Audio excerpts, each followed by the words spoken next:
Un NAS, c'est quoi? Salut, je suis Thierry de l'informatique sans complexe. Bienvenue dans cette nouvelle vidéo. Cette semaine, nous allons parler de stockage avec le NAS. Qu'est-ce que c'est vraiment? Comment cela fonctionne? Découvrons-le maintenant. NAS, c'est l'acronyme de Network Attached Storage en anglais. C'est donc un serveur de stockage en réseau. Il permet de lire et écrire des fichiers sur un volume centralisé. Les clients y accèdent via le réseau. Un NAS comporte un ou plusieurs disques durs. Les premiers NAS sont apparus dans les années 90. Les principaux avantages du NAS sont de pouvoir aisément partager des fichiers ou encore de simplifier les sauvegardes. Comment cela fonctionne-t-il? Découvrons-le maintenant. Mais tout d'abord, n'oublie pas de t'abonner à la chaîne et d'activer les notifications pour ne rater aucune vidéo. Et clique sur le pouce pour m'encourager. Concrètement, un NAS se présente sous la forme d'un boîtier comportant un ou plusieurs disques durs. Pour un usage professionnel, il existe aussi des versions rackables de NAS. Elles sont souvent plus robustes, avec par exemple des alimentations redondées. La configuration du NAS se fait en général via une interface web.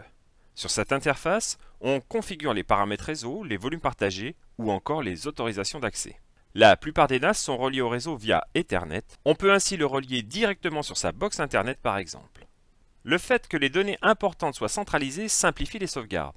En effet, la sauvegarde du NAS suffit à sauvegarder l'essentiel. De plus, lorsqu'un NAS comporte plusieurs disques, il est possible de fiabiliser les données qui y sont stockées. On peut en effet configurer les disques en RAID. Avec 2 disques, on peut par exemple configurer un RAID 1 pour mettre les disques en miroir. Et avec 3 disques ou plus, c'est en général le RAID 5 qui est utilisé.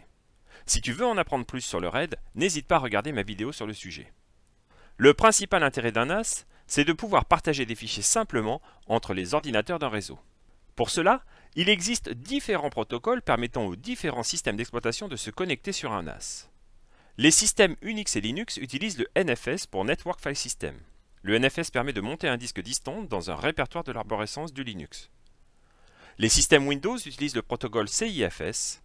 Il permet par exemple de monter un disque distant sur une lettre de lecteur. Et enfin, les systèmes Apple utilisent le protocole AFP. En général, les NAS proposent aussi la possibilité d'accès via FTP. Tu le vois, ce qui est pratique avec le NAS, c'est que l'on peut facilement échanger des fichiers entre des systèmes hétérogènes. Pour protéger les données stockées, de plus en plus de NAS proposent d'encrypter les données inscrites sur les disques durs. Attention cependant, cela peut entraîner un certain ralentissement, surtout si tu sollicites beaucoup ton NAS. De même, les dernières versions de NFS ou CIFS peuvent encrypter les données en transit entre un client et le NAS. Et concernant l'accès aux fichiers d'un volume, cela se fait généralement via la création d'un utilisateur et d'un mot de passe associé sur le NAS. Ces identifiants sont alors nécessaires pour pouvoir effectuer le montage distant du volume. Dans une entreprise, on utilisera en général l'annuaire LDAP qui regroupe tous les utilisateurs. Cela évite la création de multiples comptes sur chaque équipement. Voilà, tu en sais un peu plus sur le NAS. J'espère que tu as aimé cette vidéo. N'hésite pas à partager tes connaissances et à me faire tes retours dans les commentaires. Et à très vite pour une nouvelle vidéo sur une question informatique en moins de 3 minutes.